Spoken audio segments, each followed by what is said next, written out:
नमस्कार, आप देख रहे हैं एसपीआर न्यूज़ चैनल में सभी दर्शकों का स्वागत है। आइए मैं खबर से रूबरू कराएंगे। उत्तर प्रदेश से सबसे बड़ी खबर चलकर आई है। सीतापुर ब्लॉक रेउसा के क्षेत्र के गौलोक कोणर जंगल टपरी में माननीय विधायक ज्ञान तिवारी के चुनाव जीतने के बाद प्रथम दिन भाजपा मंडल उपाध्यक्ष सोनू पांडे के द्वारा जंगल टपरी में महिलाओं की बैठक किया, जिसमें ज्ञान तिवारी विधायक की धर्मपत्नी अंजू तिवारी के आगमन पर महिलाओं ने भव्य स्वागत किया। इस कार्यक्रम के मुख्य अतिथि महिला मोर्चा ब्लॉक उपाध्यक्ष सोनू पांडे, वर्तमान विधायक के छोटे भाई रामेंद्र तिवारी और भारतीय जनता पार्टी की जिला मंत्री कंचन वाजपेयी और संतोषी मिश्रा, पूर्व प्रधान पंकज गुप्ता, हेमा जी आदि लोग उपस्थित रहे। जिन भाइयों ने हमारे एसपीआर चैनल को अभी तक सब्सक्राइब नहीं किए वो सब्सक्राइब कर लें अपने अपने क्षेत्र की छोटी बड़ी खबर पाने के लिए। नमस्कार, जय हिंद। फिर मिलेंगे नेक्स्ट वीडियो में। कमला आकर के मान्यवादी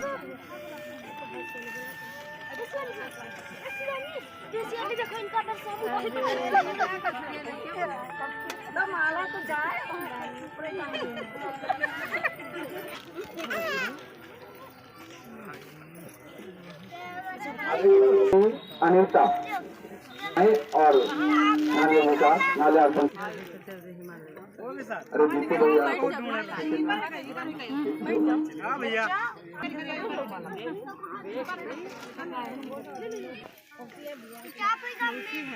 नाले अर्पण करके स्वागत करें। ठीक।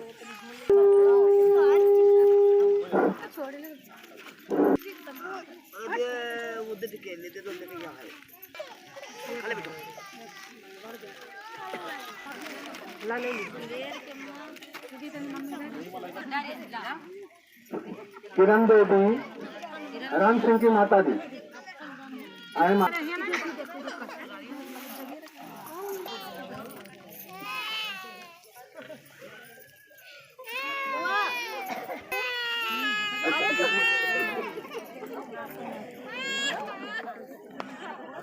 और अशोक राजपूत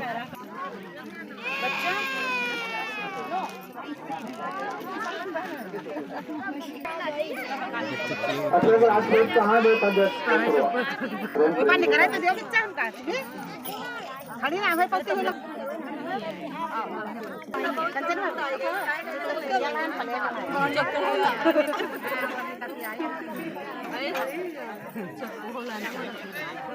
नारा छीनने का है। सबको जोर से बोलो जय सीताराम। अरे माताएं बहनें बोले तो दिक्कत है। जय सीताराम। ये बुलंदी की आवाज सुनाई थी, महिलाओं में ये आवाज होनी चाहिए। आप लोग थोड़ा बोल दिया चाहिए। क्यों पुरुष को माला पहनाएगा तो लोग ताली बजाना शुरू कर दिए, हमारी महिलाएं बहनें ऐसे बैठी रही।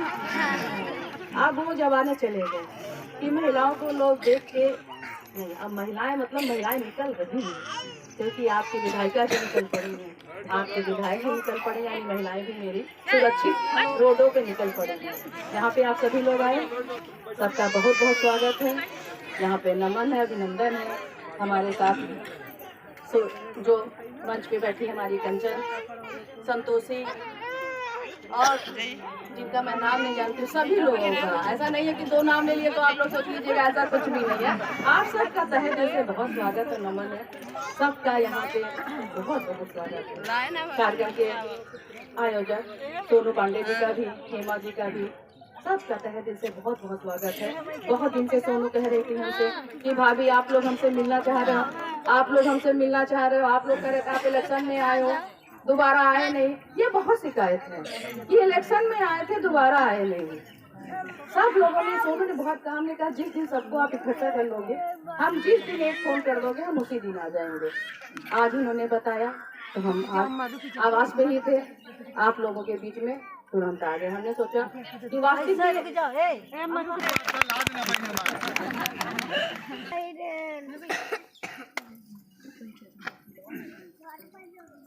क्योंकि आदमी लोग तो गए से आवाज, महिला बहनों से मुलाकात नहीं हो पाती, जल्दी निकल भी नहीं पाती हैं। अपनी मन की बात कह भी नहीं पाती हैं। हो सकता है आवाज पे जाए, कभी हम आए कभी वो पहुंचे तो हम न मिले हों, तो मुलाकात नहीं हो पाती। ये दर्द हम समझ सकते हैं आप लोगों का कि महिलाएं एक तो बहुत जल्दी घर का काम करके निकल नहीं पाती, निकलने के बाद अगर निकले तो कभी हम व्यस्त कभी वो व्यस्त, मुलाकात भी नहीं हो पाती। एक इसी तरह सामूहिक कार्यक्रम होके शायद सभी महिला बहनों से इसी तरह हमने सोचा है कि एक इसी तरह से करके धीरे धीरे सामूहिक वाला हर जगह बना के जहाँ जहाँ 100-200 महिला इकट्ठा हो जाएंगी वहाँ तक की सुन लेंगे और मुलाकात भी हो जाएगी। ये ठीक है, क्योंकि घर घर जाके मिल पाना ना मेरे लिए पॉसिबल है ना आपके लिए भी। अचानक किसी के घर में हम पहुंच जाए वो भी पॉसिबल नहीं है, क्योंकि आप लोग भी चौंक जाओगे कहाँ के अचानक ही आ गई लोग, तो ये संभव नहीं है। लेकिन इसी बहुत दिन से सोनू कह रही थी कि आप लोग मिलना चाहते हैं, इसीलिए हम आप लोग को बहाने आए कि आप लोगों से मेरी मुलाकात भी हो जाएगी, आप लोग हमसे मिल लोगे, हम आपसे मिल लेंगे। आप लोग ये गोलोक है ना, गोलोक को विधायक जी ने गोद लिया था। गोलोक को विधायक जी अपना गोद उसी को लेता है जिसको आदमी मानता है, कहते पुत्र को गोद लिया गया। यानी कि आप लोग विधायक जी के सब अपने पुत्र समान हो, सब लोग विधायक जी के बहुत खास हो, दिल के समीप हो। कहते गोद उसी को लिया जाता है जो बहुत दिल के समीप होता है, जो बहुत खास होता है, जिसकी नजरें हर समय मेरे सामने रहे। आदमी को बहुत एक एक चीज इम्पोर्टेंट करनी है, उसी को गोद लिया जाता है ना, गोद तो वही हुआ।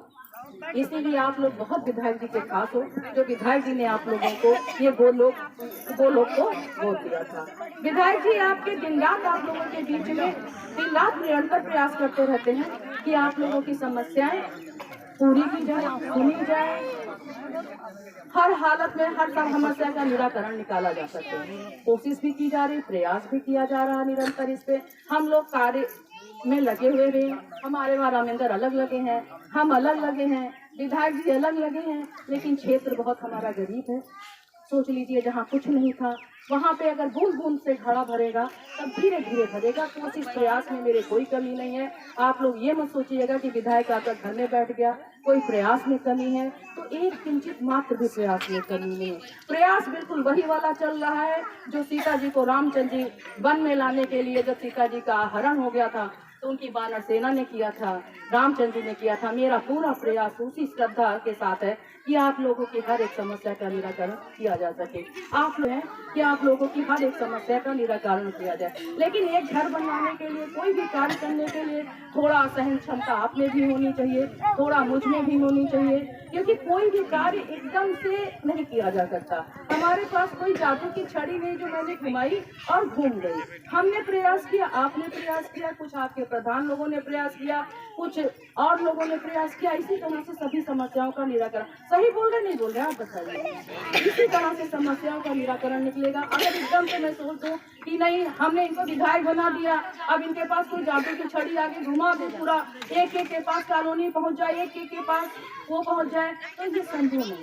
कोशिश में मेरे एक भी किंचित मात्र भी कमी नहीं है कि हम कहीं बैठ गए हों या कहीं आपके जीतने के बाद हम कहीं घर से लखनऊ से यहाँ वापस न आए हो। आवास मेरा यही है, रामेंद्र यहीं रहते हैं, हम हर हफ्ते यहीं आते रहते हैं।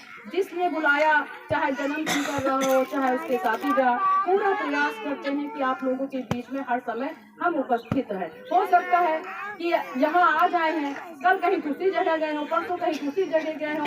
ऐसा पूरी कोशिश मेरी पूरे हर पल प्रयास यही रहता है मैं आप लोगों के बीच में आप लोगों की समस्याएं सुन सकूं। समस्याएं ज्यादा हैं, समस्याएं हमारे क्षेत्र में, क्योंकि हमारा क्षेत्र बहुत पिछड़ा हुआ है। और क्या कहना, आप सब लोग जानते हो कि यहाँ पे काम नहीं हुआ। वो लोग कोरल जिसको विधायक जी बहुत खास मान रहे थे, उसमें भी आपके जो मौजूदा विधायक जयंत तिवारी साहब उन्होंने ही काम कराया हो। इससे पहले इतना काम कभी वो लोग ने जो 5 साल में आप लोगों ने देखा होगा, इससे पहले कभी उन्होंने उतना काम कराया नहीं होगा, आपने वो काम देखा नहीं होगा। सही बोल रहे नहीं सही बोल रहे आप बताइए। अच्छा एक चीज और भी बताइए, 1700 आवास आप आए, एक बात बताइए 1700 आए हैं तो इस बार आए हैं, अगले अगले और बूंद बूंद से फिर वही बात, बूंद बूंद से घड़ा पड़ता है। हर कार्य देखिए, आप लोग किचन चौकी में भी काम करते हो तो एक साथ तो पूरा नहीं हो चुना है। देखिए ये शक्ति याद कीजिए, आप इसी तरह अपनी शक्ति को बरकरार रखेंगे। आपने जो इस बार विधायक चुना है, जो अगली बार चुने थे, आपने चौकीदार बहुत ईमानदार चुना है, इसीलिए आपके बीच में 1700 आवास, सोच लीजिए पहला इतिहास होगा कि बीच में कोई नहीं आ सका, आपको 1700 आवास आपके क्षेत्र में इसी जगह मिल गए। ये इतिहास है, कहीं नहीं है। इससे पहले जितने आवास आए किसी के पैसे की वजह से कट गए, कोई किसी ने पैसा नहीं दिया तो कट गया। अच्छा एक चीज जो भी है, आपका विधायक चौकीदार आपने ईमानदार चुना है, तभी आपको लगातार बराबर राशन मिल रहा है, महीने में 2 से 3 बार मोदी। ये योजना आज की नहीं है, ये बंटना ऐसा मत सोचिएगा कि अब बंटना शुरू हुआ, जब से योगी जी आ गए तब से बंटना शुरू हुआ। ये अंत्योदय की योजना है, ये अटल जी जब से थे तब से राशन बंट रहा था। लेकिन दुर्भाग्य मेरा ये था कि आप लोगों ने चौकीदार मजबूत नहीं चुना था, आपका पूर्व जो विधायक था वो मजबूत नहीं था, इसीलिए वो राशन पूरा आप तक नहीं मिल रहा था। बीच के कहीं कोटेदार ले रहे थे, कहीं बीच में कोई ले रहा था। उसमें मैं कोटेदारों का नाम ले रही हूँ, गलत ले रही हूँ, उसमें कोटेदारों के ऊपर भी दबाव था, उनको भी विधायक के वहाँ देना पड़ रहा था, चाहे वो दे या ना दे, वो उनकी जिम्मेदारी नहीं थी। उनको विधायक के घर पहुँचाना था रकम, वो पहुँचा देते थे। लेकिन अब की आपने जो चौकीदार चुना है, उसको न लेना है न देना है, बस आप लोगों को देना है।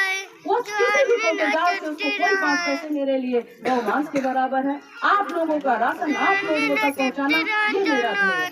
सबके घर में चूल्हा जलना चाहिए, सबके घर में राशन बनना चाहिए, सबके घर के बच्चे भूखे न रहे, सबको कॉलोनी मिलनी चाहिए। इसी विश्वास के साथ हम काम करते हैं। यही मेरा ध्येय होता है कि सबके बच्चे निरंतर पढ़े लिखे, गुंडागर्दी बंद हो। हर जगह कितनी गुंडा उठा ली गई, रोड से स्कूल गई, किसी ने जिसका मन लगा अच्छी है उठा ले गई। ये कहाँ का? अरे हमारी बहू बेटियां क्या हमारी नहीं, हमारी बेटियां क्या सुरक्षित नहीं रहनी चाहिए? लेकिन आप लोगों ने जब शक्ति अपनाई, अपना ताकत दिखाया, आपने चौकीदार ईमानदार चुना, आपने अपना विधायक ऐसा चुना कि बिल्कुल जो कोई अगर उठाएगा तो सीधे वो भी उठ जाएगा, वो छोड़ेंगे किसी हालत से नहीं। आपने जब ऐसा विधायक चुना है तो गुंडागर्दी बंद हो गई, जैसे आपकी बहू बेटियां सुरक्षित हो गई। मेरा ध्येय यही है, मेरा उद्देश्य यही है कि हर घर की बेटी पढ़े, हर मेरी महिला बहन दिन रात सुरक्षित घर से बाहर निकले, कोई रोक ना सके, अपने घर का काम करना। हम चाहते हैं हर महिला बिल्कुल जागृत हो कि मुझे ये काम, दिक्कत हो कोई दिक्कत नहीं, आप लोग आराम से जाइए। आजकल सबसे ज्यादा दिक्कत आवास ही वाली आ रही है, क्योंकि इस समय आवास वाला चल रहा है। पूरी कोशिश है मेरी, आप चिंता न कीजिए। अच्छा अभी किसी का आया है तो आएगा सबका नंबर, चाहे थोड़ा लेट आए चाहे थोड़ा देर आए, रहे मिलेगा आवास सब। तो मेरी निरंतर प्रयास है, मेरा निरंतर, आप लोग चिंता लेके मैं यही बोल रही हूँ।